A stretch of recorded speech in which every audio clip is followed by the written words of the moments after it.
Well, it's 6:05, and so I am going to get started. And if you have any difficulties, you can message me and let me know. We're here for the part of the Grief, Growth, and Justice program with Reimagine. And I'm Marianne Matzo. I'm a nurse practitioner, retired now. And I've spent 44 years working in nursing and probably the last 25 or so in palliative care and hospice and in oncology. So today I wanted to chat with you about talking with children about death, and in particular to talk about when you have to talk to a child about the death of a sibling, which is extremely difficult because siblings have a special and different relationship. So I'm going to get started. When other people come in, we'll let them in. And we'll have about 15 minutes toward the end for questions. So if you have questions, you can hold on to them till then, and we'll get to all of them, hopefully. So I assume you can all see the screen, and let's get started. So let me see, let me go back. So being proactive with conversations about death can really prepare you and your child for the time when a death occurs. And it's not a question of if a death occurs. There will be death in all of our lives because everyone dies. But by preparing, you're able to present information in a clear-minded way and with level emotions if you're not in a crisis. If you're in a crisis situation, then the way you're going to communicate is going to be highly emotional. What the child hears and understands is more of the emotion as opposed to the message that you might really want to be focusing on. You can take the opportunity to talk about death when prompted through reading children's books, children's movies, through nature. If you see a flower die or an insect die, talk to them about that living animal or flower and the one that has died, and what's different about that and what happens, and share that information that it's a natural part of life. Birth is natural, death is natural, and as much as we don't really like to talk about it, that's the message that we should be giving to children. It's that circle of life idea that everyone is born, everyone is died, will die, and there's probably not many other things that everyone is going to experience. Of course, if you're faced with the death of a loved one or even someone in the news, this is a natural opportunity to talk about. If a loved one dies, don't wait too long to engage your child in the news or the conversation. Children will know that something's wrong and have a strong desire to understand what is happening. Putting off the discussion can lead to their stress and to their confusion, and that's not something that we want to do. So children are exposed to death, messages about death from a variety of sources, particularly their parents, their friends, the media. Adults may not want to talk about it because they think the subject's too unpleasant, frightening, or maybe even unnecessary. Oh, let them be kids, people will say. Let them be children. They don't have to be learning about this. Well, yes, they do, because they're going to experience it. And like I said, being proactive makes it better for the children. Also, parents can really talk about death in a confusing way that can even be potentially harmful. Instead of telling children why and how people die, they may focus on downplaying the emotionality, the seriousness, the reality of death. And they do this because of their own fears and the way their parents told them about it.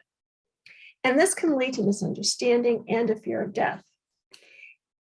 along with that isolation of the child from the experience of death as a part of life. I'm probably older than many of the people who are listening to this. When I was a kid, it just wasn't sheltered. There was never a question of, geez, should the kids go to the funeral? Yes, the kids are going to the funeral because nobody was going to pay for a babysitter. Nobody was going to say, no, you just stay home. No, you went. It was a part of it. And there were also some very confusing things about it. And I don't know, I guess parents didn't really get into explaining all the details as our children now really kind of expect that to happen. So if they don't tell kids about death, that leads to misunderstanding and a fear of death. Children's film will allow children to explore what the adults are not talking about out loud. So if you're watching a film and Bambi dies, that gives you an opportunity to talk about what happened to Bambi. What happened to Bambi's mom? What does that mean for Bambi? What does it mean for Bambi's dad, who says, kind of get over it, move on, she's not coming back, which is a pretty confusing thing for a kid to hear. 1 minute, Bambi and mom are running around having a good time, and the next minute, dad's saying, she's not coming back. And that's a great opportunity to talk with the child about how upsetting that can be and what happened and what went on and what's Bambi going to do now. Given a common framework to educate the imagination as parents, as adults in children's life, we can take what is meant to be entertaining for a child and have it have greater meaning. Children, let me go to the next slide. Children younger than 5 might not understand that death is final and it's inevitable. Like kids 5 to 9 don't acknowledge the permanence and the inevitability of death, and they think it only applies to old people. So, oops, I just did that, didn't I? Sorry about that. What is your name? Emily. Emily, how old are you? 4. Emily, why do people die? I don't know. Well, why do you think? Because they're old. Because they're old. Anything else? No. No? Okay. Say bye-bye. Bye-bye. So this little girl knows what she's been told. She's had a grandparent die. A grandparent was old. Why do people die? They die because they're old. Now, kids at this age aren't really emotionally capable to acknowledge the permanence and inevitability of death, and is something that they think only happens to older people. If children don't have a full understanding, they confabulate. They fill in the gaps of their understanding from the media that they view. Death is irreversible. Death is permanent and can't be fixed or reversed. It's final in that dead is dead. When you're dead, you're dead. There's nothing else that comes after that in this life that we know about. Without getting into religion, without getting into spirituality or any other thing, in terms of the physical body, dead is dead. It's also inevitable. Kids don't have enough life experience to realize that death is inevitable for all living things. Death is part of life, and as the adults in children's lives, it's really up to us to make sure that they're getting that message, and it can be in casual, everyday kind of ways. Also, there's a cause for death. Because kids don't think abstractly, some young children don't understand the causality of death, like straw men are going to burn, so fire will cause them to die. In The Wizard of Oz, being bad is communicated as a cause of death.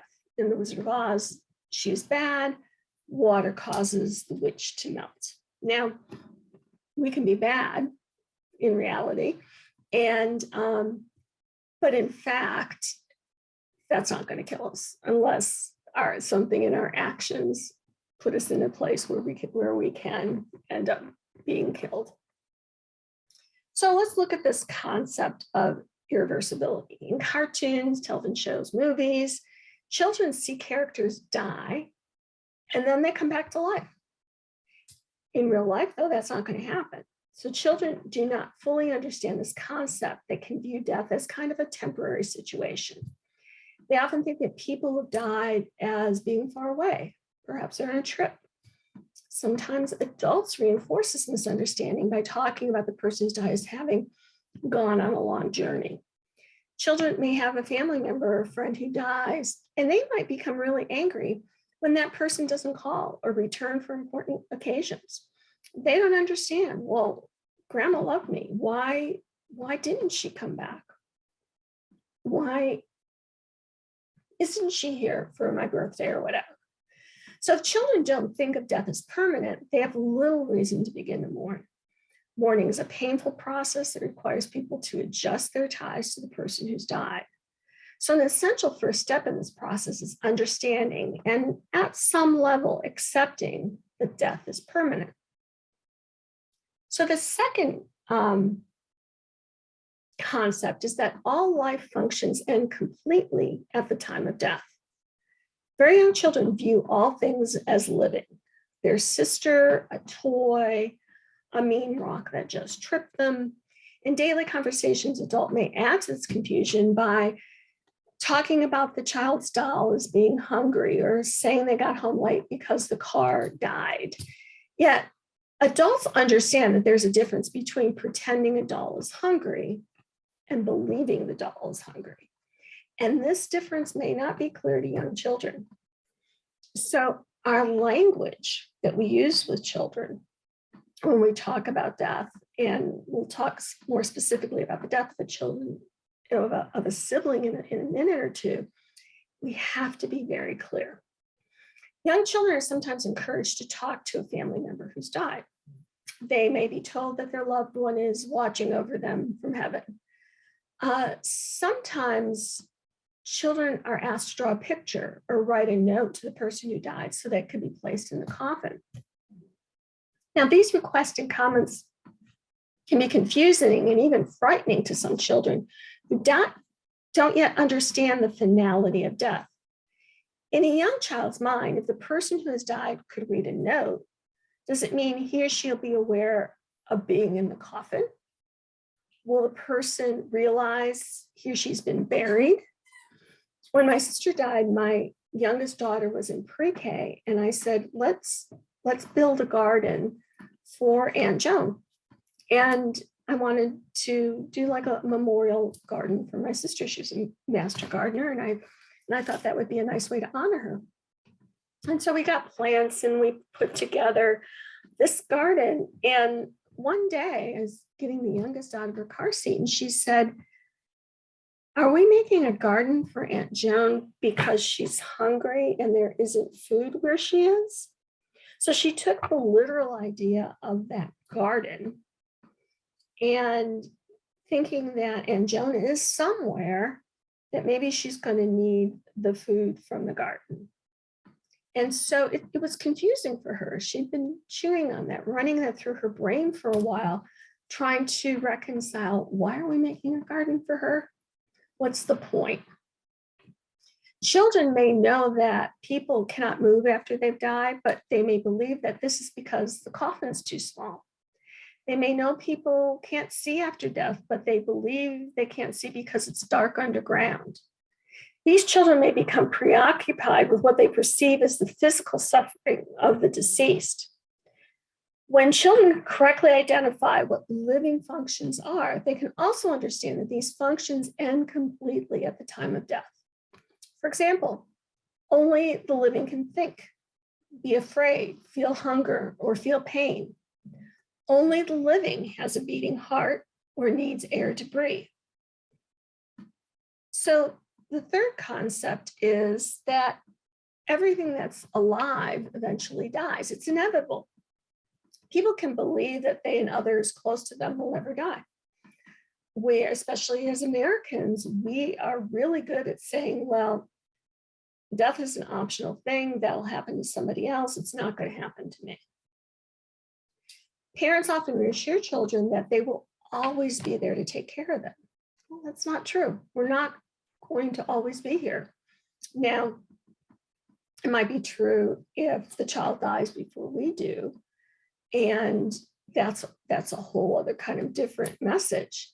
But in doing that, they tell them not to worry about dying themselves. They want to shield children from death, and that's understandable. But when a death directly affects the child, this reality can't really be hidden anymore. When a parent or other significant person dies, children usually fear that others close to them, perhaps everyone they care about, will also die. Children, just like adults, struggle to make sense of a death. They do not understand that death is an inevitable part of life. They will have misunderstandings while trying to figure out why this particular death occurred. They can even assume that it's something that they did, something bad they did, or maybe it's something they failed to do. They might think it happened because of bad thoughts they had. And this all leads to guilt. Children may also assume the person who died did or thought bad things, or they didn't do something that they should have done. This leads to shame. These reactions make it difficult for children to adjust to a loss. Many children do not want to talk about the death because it'll expose these terrible feelings of guilt and shame. When we talk to children about how everyone eventually dies, children may raise concerns about the health and safety of their own family members. And so what we need to do when we're talking with children is reassure them that we're doing everything we can to stay healthy, and that we hope and we expect to live a long time. We could say, I take my vitamins, and we exercise, all of these different things so that we can be there and we can be part of their lives for as long as it's possible. So, for example, the child's father died of a heart attack. The child may benefit from knowing that his or her mother has seen a doctor, has had a physical exam, and this shows the child that family members are taking steps to stay healthy and safe. We know there's no guarantee, but we know that we're doing the best that we can. And this is different than telling children that they or their parents will never die. Now, the fourth concept is that death is caused by physical reasons. When children experience the death of a family member or a friend or a sibling, they must understand why the person died.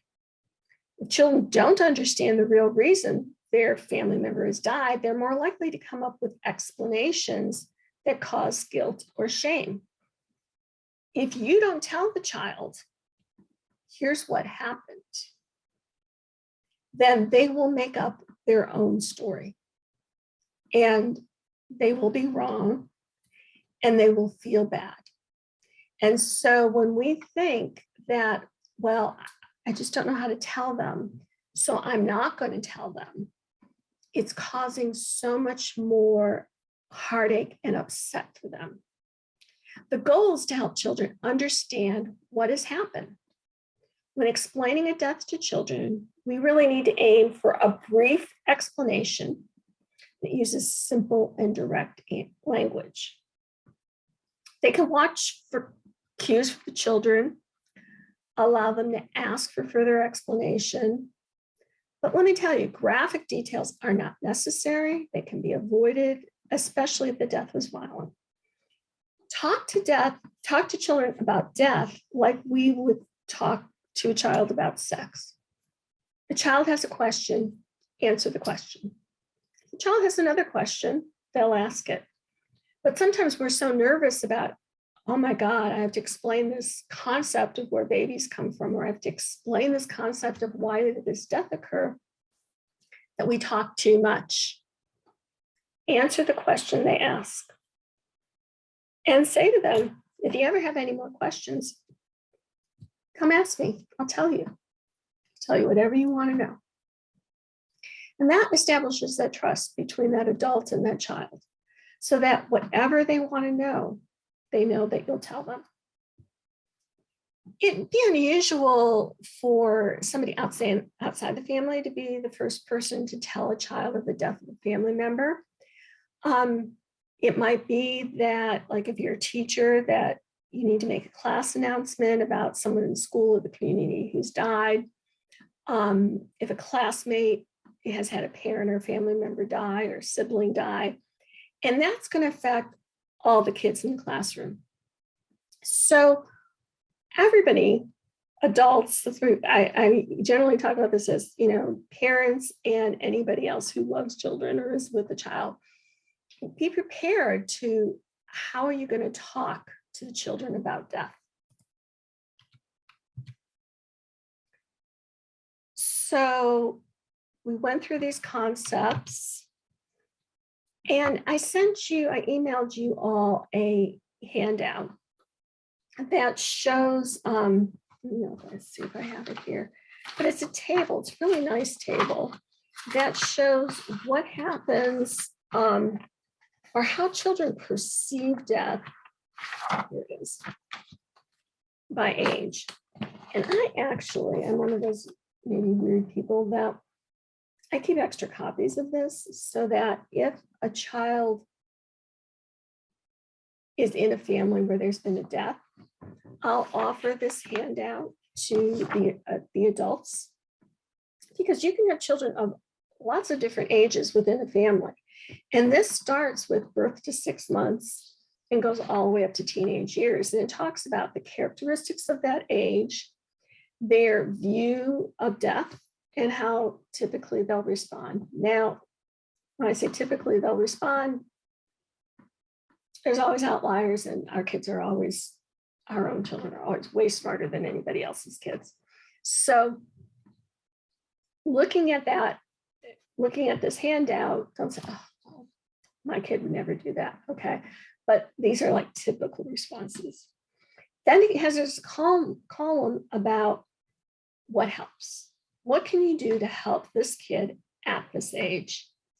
And it gives also what you might see in uncomplicated grief and what you would see in complicated grief. So let's look at this a little bit. So this slide, we're looking at kids that are infants, 0 to 2 years old. So kids at this age have no cognitive understanding of death. They don't understand it. They do have grief reactions that are possible, and separation anxiety can also be of concern. So there can be behavioral and developmental regression can occur as children have difficulty identifying and dealing with their loss. There may be this person that was there, this sibling that was there that would hold them and kiss on them and, stuff things in their mouths or whatever. And then that person is gone, and they're too little to even be able to say what happened, or even have really good language skills to say what happened. All they know is that they're feeling distressed. So for these kids that are this age, we really need to maintain routines to avoid separation from significant others. So people who they're normally used to being with, make sure that they still have their routine, that there's something in there that is making sense to them. Now, when you're looking at the 2 to 6 year olds, preschool age children see death as temporary and reversible. So they might do something that could hurt themselves and thinking, well, it's not going to last. I'll be okay. They interpret their world in a concrete, literal manner. They might ask questions reflecting this perspective. They're very concrete about things. They may believe that death can be caused by thoughts and provide magical explanations. And they can often blame themselves for the death. So what do we do as the adults? We provide simple, straightforward explanations and avoid things like, they're in a better place, euphemisms that just kind of whitewash the whole thing because they don't really understand what that means. And I don't know that the adults really understand what that means. But we want to correct misconceptions and remind them that the loved one's not going to come back. These are important strategies. And they can say, well, I know that, my brother Joe, I know that he's dead, but will he be coming to my birthday party? Like, well, no, he can't. He can't because he's dead. And dead is dead. They don't come back from dead. And so he won't be able to come to your birthday party. But if he could, if he was alive, he'd really want to be there because he loved you so much. And reinforce that. It's not about that they did something wrong. It's that the sickness, whatever it was the cause for that death. And I'll give you a good way to explain this in a few minutes. So kids that are 5 to 9 years old, children understand that death is final and irreversible in this school age. But they don't believe that it's universal or that it could happen to them. At this age, death is often personalized and or personified. So expressions of anger toward the deceased or toward those perceived to have been able to save the deceased can occur. They can feel anxiety, depressive symptoms, and complaints, like body complaints, like my stomach hurts, I feel like I'm going to throw up, those kinds of feelings. The child can often have fears about death and concerns about their loved one's safety. In addition to giving clear, realistic information, offer to include the child in the funeral ceremonies. Say, we're going to have this ceremony or celebration of life or party, whatever it is that you're going to have to honor this person's life, this person who's died. And let them know, would you like to go to that? And talk to them about, this is what's going to happen there. This is where we'll go. This is who you'll see. If it's a traditional funeral and there's going to be a coffin there, you want to tell them. So there's going to be what's called a coffin. And they're going to be, dressed up or not, I don't know. Lots of people do different things now in terms of what they wear, how they dress the person who's died. But let them know what they're going to see, what they're going to experience, who's going to be there, and what's going to happen. Now, for the 8 to 12-year-old, these are your pre-adolescent kids, and children at this age have an adult understanding of death. They know it's final. They know it's irreversible. They know it's universal. They're able to understand the biological aspects of death as well as cause and effect. They ran in the road after a ball and a car hit them and they died. They can see these things happen and this is what happened. They may tend to intellectualize death, as many have not learned to identify and deal with feelings. Kids this age are pretty iffy about their feelings sometimes. They also might develop a morbid curiosity and are often interested in the physical details of the dying process, as well as religious and cultural traditions surrounding death. And this is good. You can get books, you can listen to podcasts, you can get them information so that they can see concretely, oh, this is how things are done in other places. This is how it's thought about here. This is what they do there. That's very helpful for them. The ability to identify causal relationship can also lead to feelings of guilt, and you really have to explore and address them. Like, gee, if I didn't leave that ball out, or if I didn't kick that ball so hard, my brother would have run into the street and got hit by the car. So do you see that? So they, talking to them about, or listen to the things they're saying and saying, are you thinking that because you kicked that ball, that's the reason why your brother got hit by the car? And then explain that's not the case. Yes, there's cause and effect there, but it's not because you kicked the ball. You were playing and enjoying your time with your brother. And this event happened, and we're sad, but your brother was very, very hurt by hitting by the car, and he died.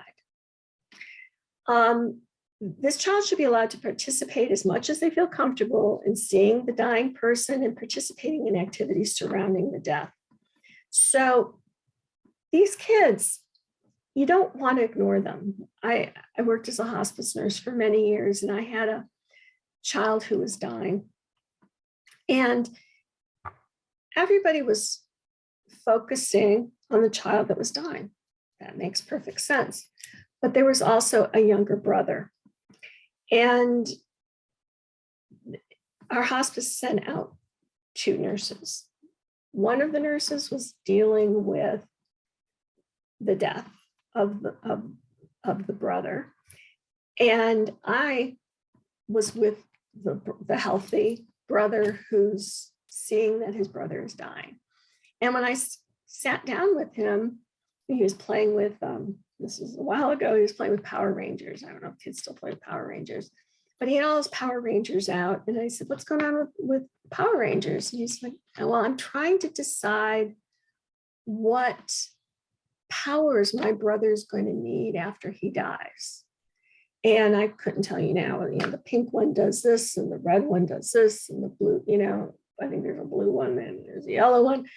They each have different powers. And he was trying to figure out what Power Ranger he needed to give to his brother as his brother was dying, so that his brother would have that power after death.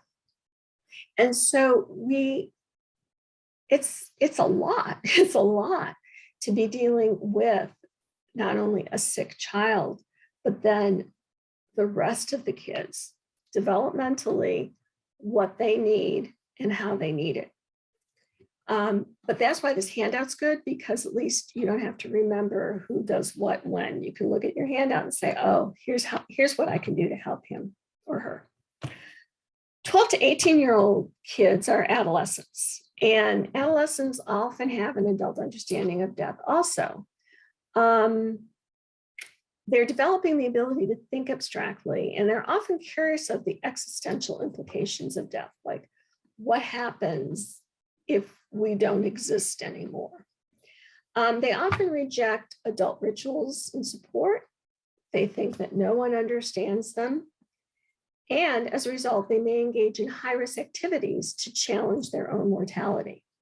So if the sibling dies, I knew somebody who's on Christmas Eve, the older sibling was out doing donuts in the ice. I don't know if you know what that is, if you're not from someplace with a lot of snow and ice, but doing these turns, and was in a car accident and was killed.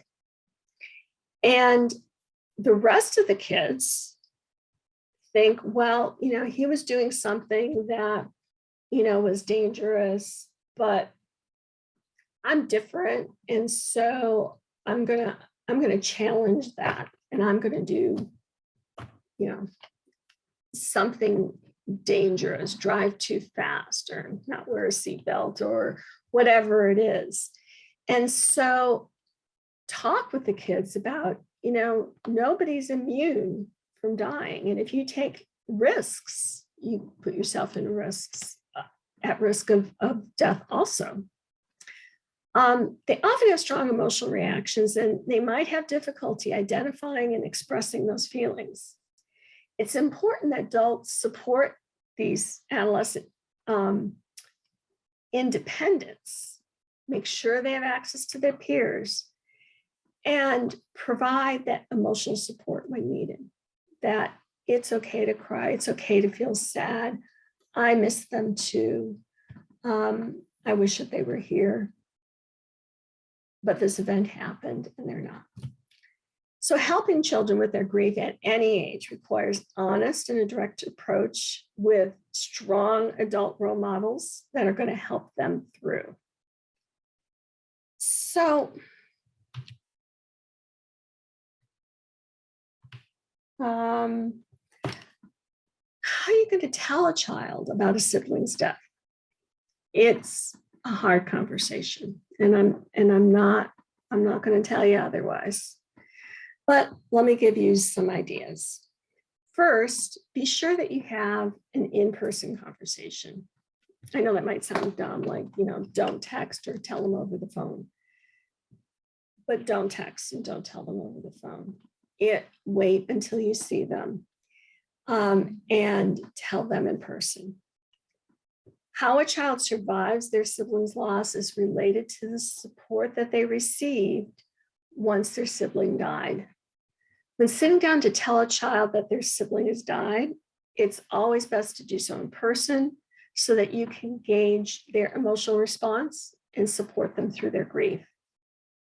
Your child might express several emotional responses because of getting the news that their sibling has died. Be prepared to offer support as the child goes through, that shock, that disbelief, that anger, that this occurred, all of the emotional roller coaster that they're going to go on.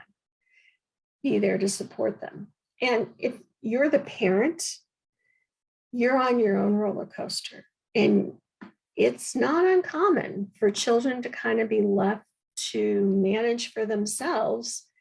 So that conventional wisdom that, well, they're really too young to understand it, so they'll be okay. Well, they're young. It's hard for them to understand it, but they could be very not okay if this doesn't go well for them, if they don't have the support that they need.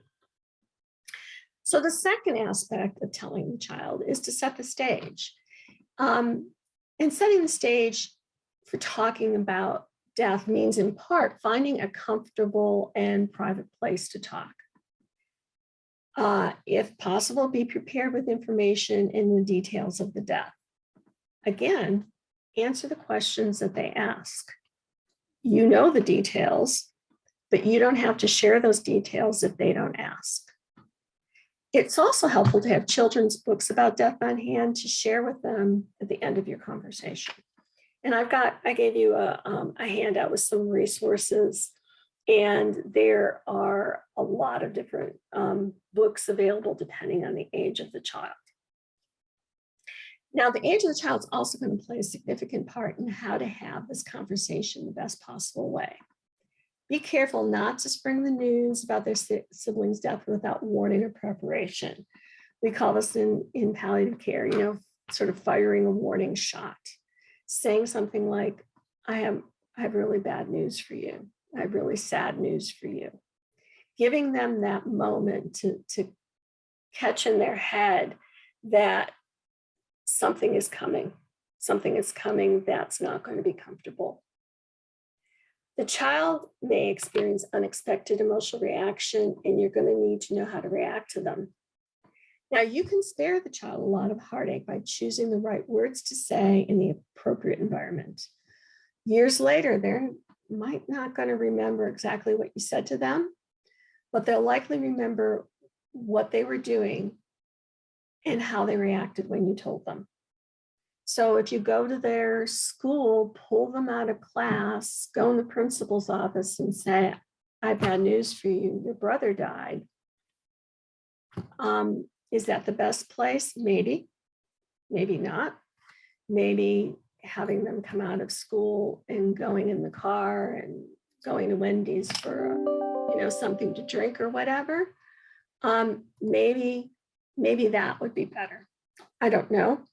You got to know your child. But think about where it is. Are they able to say what they feel, whatever environment that is? And be comforting and be there for them. Which brings us to the third step, which is to be honest and straightforward. When you're talking to kids about death, it's best to have knowledge and information handy. Children of all ages are naturally curious and may surprise you how much they already know about death. Older children may have already experienced the death of a friend, a classmate, or they know somebody who's had the death of a sibling. So children can know a lot more than what you might think. So be as honest and straightforward as you can when telling the child about the death of their sibling. Even young kids can understand some of the concepts surrounding death. When you choose to use anything but straightforward language, you run the risk of confusing the child and creating distrust. And you don't want to confuse your child, and you want them to be able to trust you. Now, what I'm going to tell you is not related to the death of a sibling, but we were taking care of our son's dog, and was with us about a year. They were stationed in Okinawa, and their dog that we had for the year, because he couldn't go to Okinawa, had a heart condition. And one day he was having, real trouble breathing, and it got worse and worse. And we realized when it was kind of getting closer to the end. So we called our son in Okinawa and said, it's kind of getting close to the end. Do you want to, our grandson is 5. Do you want to have him FaceTime and say goodbye to Brody, the dog? And they did. They all got on. Brody could hear them. And when Jack saw Brody, he said, is he dying? This is a 5-year-old. Is he dying? I said, yes, he is. He said, why? I said, well, his heart, remember his heart doesn't work real well. I said, yeah. Well, his heart's just not doing it anymore. He can't pump all the blood to get to his lungs, and he can't get the oxygen he needs to live. And he's very, very sick. He says, so he's going to die. He's going to die. And as a young child, yes, it's his dog, but he's known his dog for his whole life. So it's clear communication. You can trust us. We'll tell you the truth. Here's what's going on. And later, he didn't die right that minute. He died later that night. And then when we talked to him the next time, well, what happened? So went through that, what happened when he actually died? And then, well, how did he get out to the car? The details, like, okay, so he's dead. So how did he get in the car? Where did he go? What did you do? And so just tell the truth. Like we didn't bury him because our property is all rock. It's like a place to bury a Doberman. And so we said, how our house is all rocks? Yeah. So we couldn't bury him here. So we had to take him someplace else.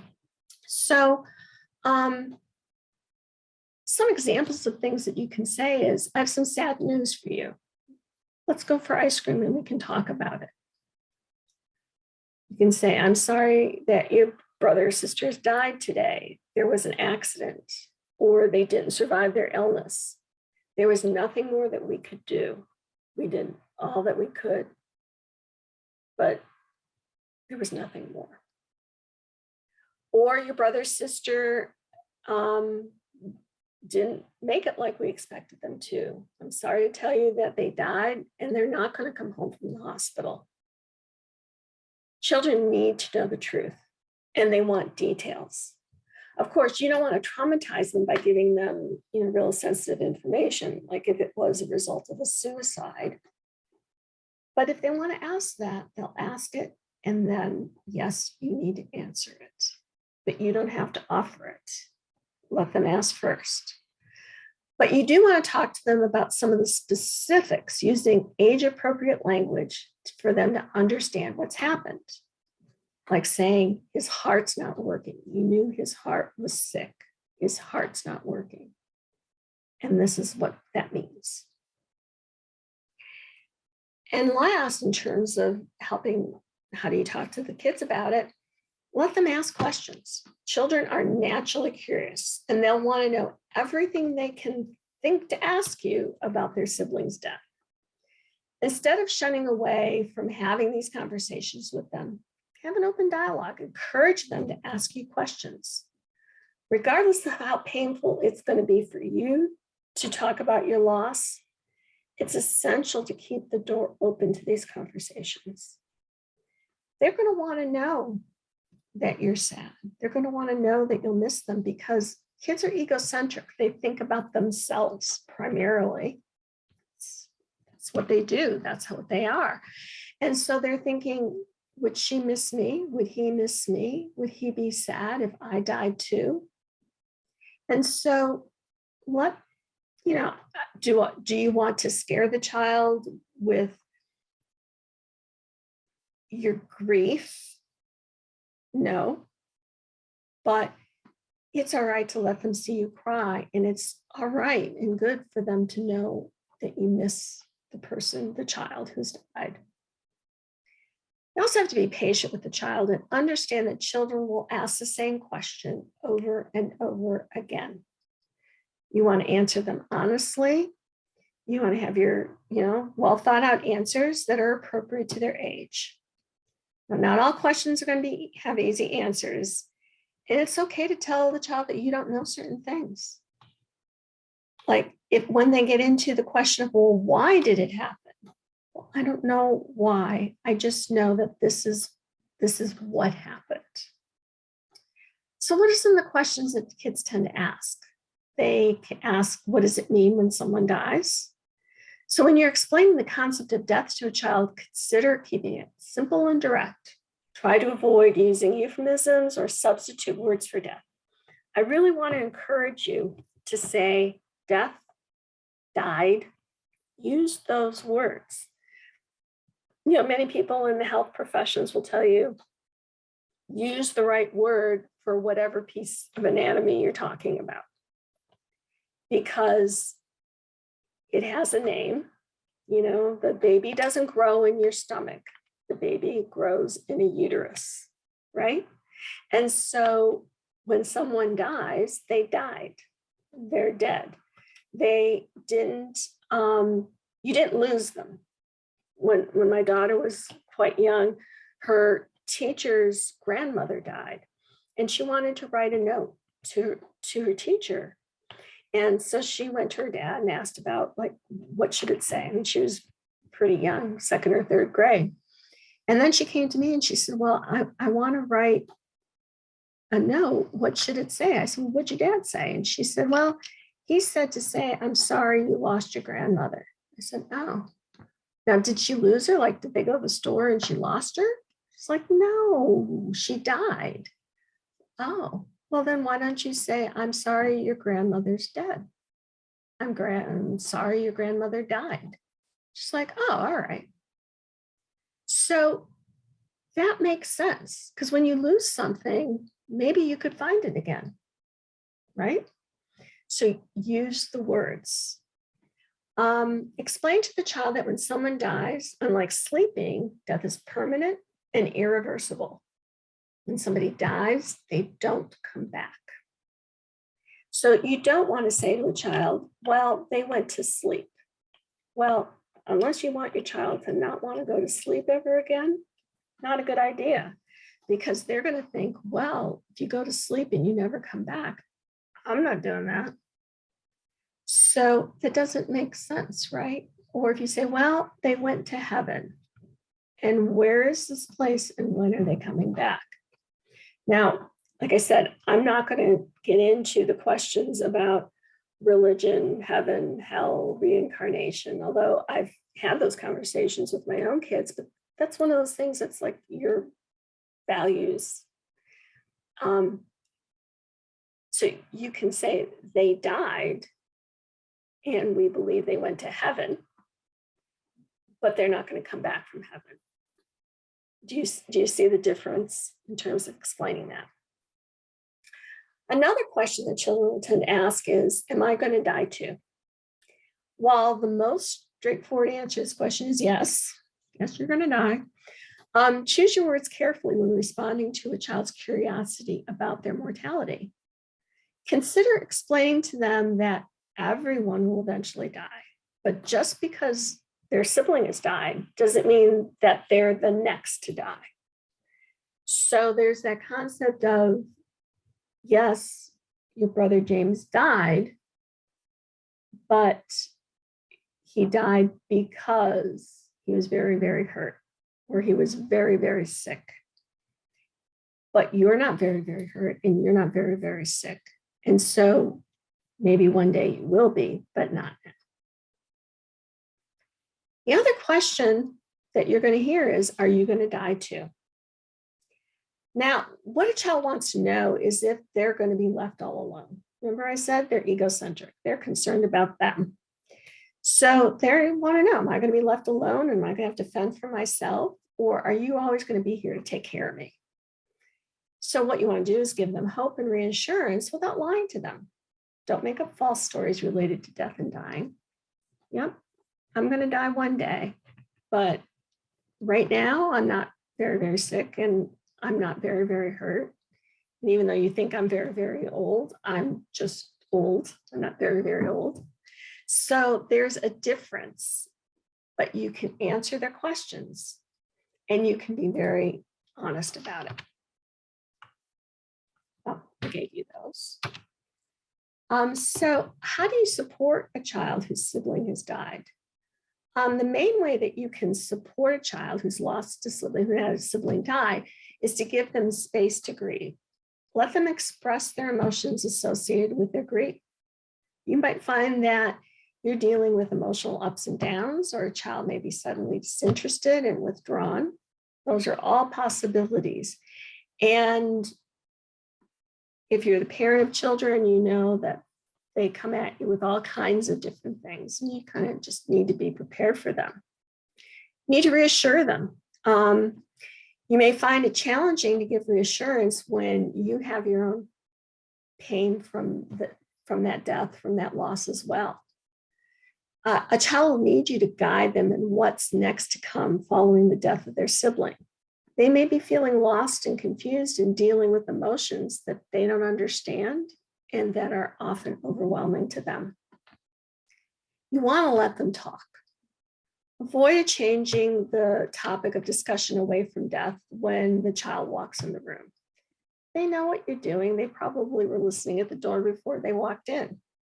When you do this, it adds to the sentiment that death is a taboo subject. We're not going to talk about it. Children can sense when you're hiding things from them, and they'll naturally become even more inquisitive about what it is that you're not telling them. On the other hand, if you don't allow them to talk about the death of their sibling, they might become very isolated and withdrawn in their death. You know, that sibling was a part of that family. And because they've died and they're not coming back physically, their memory is always with you. And to be able to talk about, oh, remember when he did this, or remember when she did that. That's really hard in the beginning. But as time goes on, to be able to look at pictures and videos and remember, there's that comfort. And that also comforts the child to know that they're not going to be forgotten either.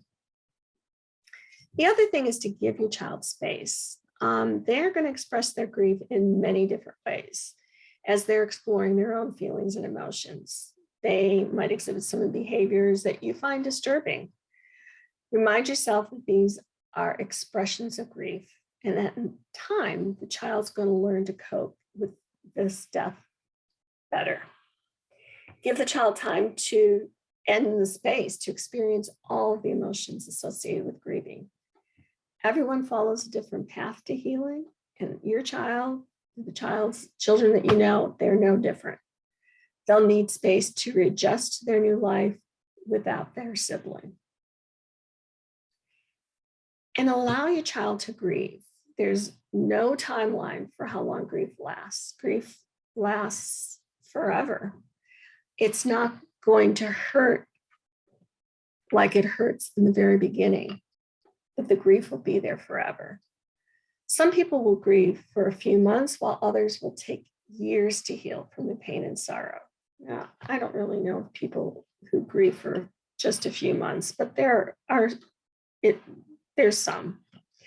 A child will experience their own path in terms of their grief process.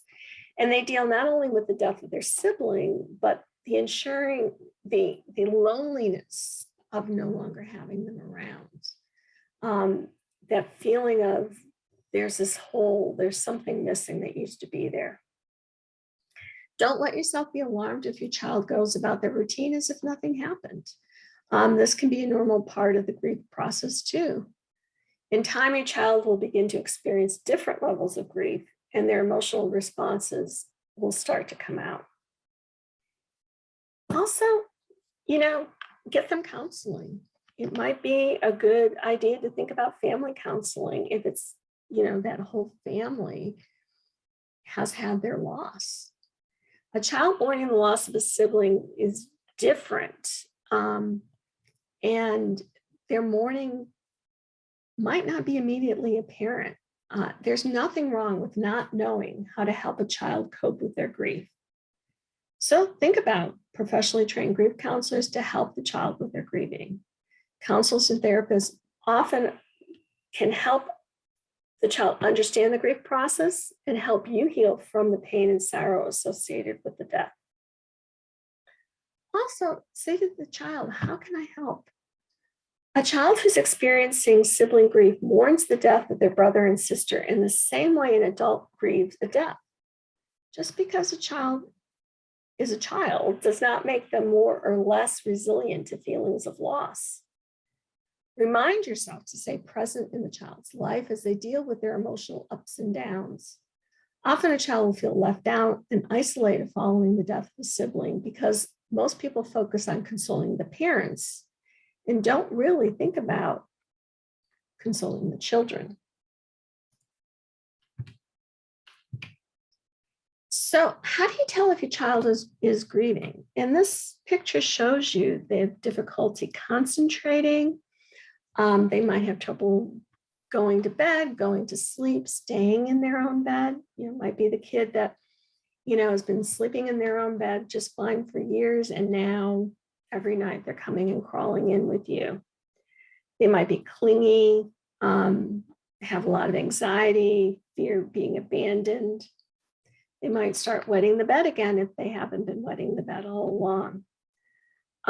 They might be in their playing. You might see them playing, mortuary or funeral, or, working through. Children's play is how they work through their feelings so that they might play through what happened. And if they're playing through and they're working it through, that's part of the process. But if they're doing something completely different than what they did before, talk to them. Get down on the floor, play with them. Tell me more about what you're doing here. And there's also looking for those feelings of guilt. I told them to go away and now they're dead and they're never coming back. Yes, they're dead and they're not going to come back, but it's not because you told them to go away. So these are just some ways for you to tell. This is from a miscarriage website. They're called These Precious Little People. And I gave you the reference for it in the bibliography. And she has a book and resources for, when you have children and you're pregnant and you're talking about there's this baby that's growing inside mom's uterus. And you might know the gender of the baby at some point, you might have a name, you might have a baby shower and everybody's really excited about this baby. And things can go wrong and babies can die. And then you have this little child who's saying, well, where's my baby sister? Where's my baby brother? What happened? And you have your own grief about your miscarriage, as well as this little child who's saying, where's my sister? And this is a quote from this book, These Precious Little People. The children in our family all know about the little girl that made me a mummy. We visit Esme, that's the baby that died, Esme's grave. We have plants and a tree at home in her memory. We perform acts of kindness in her honor. She is a part of our lives still. They ask me questions about her. We speak her name. We all miss her and wish she was here. And that's kind of really what the message is that there was this person and she's a part of our lives. This is, if it's a miscarriage, it's this dream that we had of this family that was going to include this person. And now that's not going to happen. But she was somebody, or he was somebody. And again, that message to that child that this is somebody, we loved them, they died, we miss them, we wish that didn't happen, just so that the child knows the same too. Now, when I talked about resources, I would be remiss in not sharing with you the book, the children's book that we've written. It's called Everyone Dies, and yes, it's normal. So let me show you a little clip about it.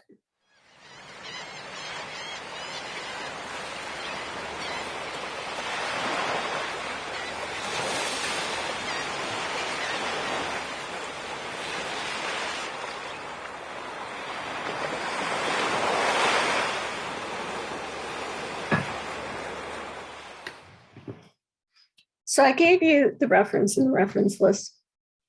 And so the model that we talk about is with children is that, again, use the word death, but there's only 3 reasons that people die. They die because they're very, very old, very, very sick, or very, very hurt. Now, the very, very part is very, very important because you can be sick and you can be hurt and you can be old without being dead or dying. But if you're very, very hurt, you can die. And if you're very, very sick, you can die.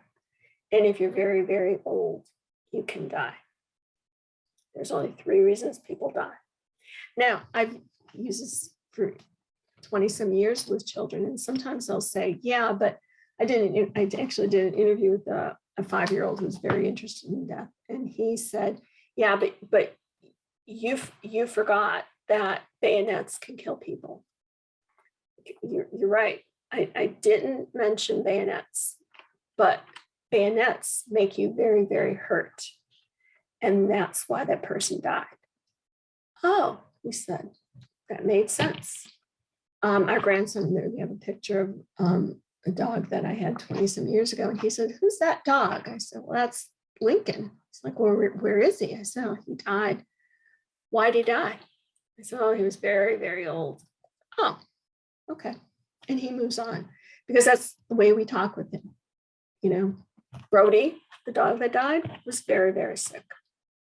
So you can explain that. And I use this with my girls. They're 26, 25 and 26. And they will still say to me when I say, oh, so-and-so's really, sick. And they'll say, are they really, really sick? Like, yeah, they're really, really sick. And as adult women, that's how we talk. It's a language that you can teach the children and that they can use forever, a way to communicate about death. So we have time for questions. Do you have questions? You can type them into the chat, or you can unmute yourself and just ask. This is David Gillette. I just have one question I'll offer. Can you talk about what is complicated grief and what should we be doing about it if we determine the child has complicated grief? So the terms that we used about grief are complicated or uncomplicated grieving. So uncomplicated grieving is sort of your normal grieving patterns. it's a difficult, painful time, but you're haven't started to wet the bed or do these other kinds of behaviors. So the complicated grieving is where is saying to you as the parent or the adult in that child's life, they're not going through this as we would expect. We don't expect the child to regress.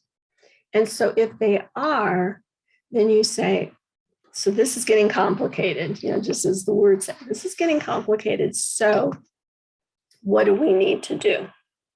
Do we need to go to talk to somebody, a child psychologist or something like that to help them process what they're feeling to keep from the regressive behavior?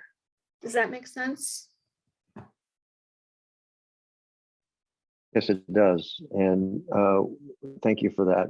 We have one other question from the participants. Is there any advice for interacting with parents or families who choose less effective strategies to help their children process the grief? I'm sure you have run into many examples what not to do. Well, that's one of those really sticky situations, right? Because you don't parent other people's kids, but you can, I don't know, maybe I'm not right in this, but if I see them saying, well, grandma's sleeping, I might say, yeah, she kind of does look like she's sleeping, but she's not really asleep. She's dead, right? She was pretty old. She was really, really old and she died. Now, I'm not saying that to the parent, well, that's not what's going on. What's wrong with you? I'm just saying, yeah, it kind of looks like that. But what's really happened is they've died. Or you can send books to children. You can go on Amazon and you can get books, and hopefully the parents, if the kid can't read, hopefully the parents will read it to them. But because their world is, people do, I think, here's what I think. People do as well as they can in the situation that they're in with what they know. If they don't know a different way, they can't do another way. So as people in these children's lives, I don't think it's intrusive, but you guys can tell me if you think it is, to say, well, here's what I know about that. Or, yeah, I can see how you would say that, but really, they're dead. So I don't know, do you guys have thoughts about that?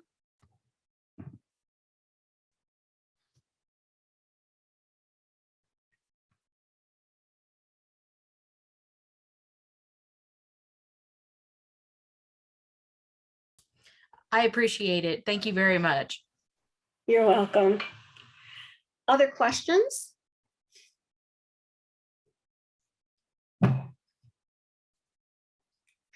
I gave you in the resource list our website.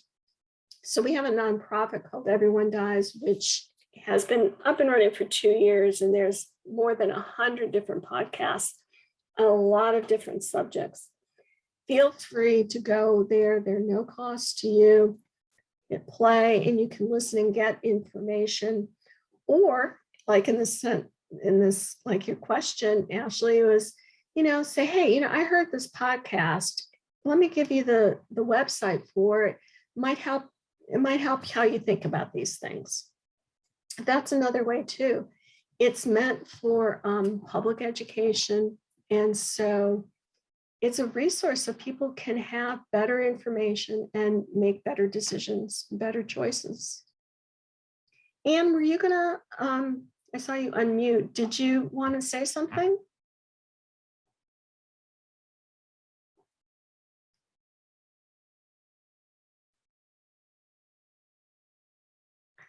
Well, seeing no further questions, you have my information, you have my email. It's Marianne@everyonedies.org. And if you can't remember how to spell Marianne, you can do mail@everyonedies.org. It's EDERY, the number one, dies.org.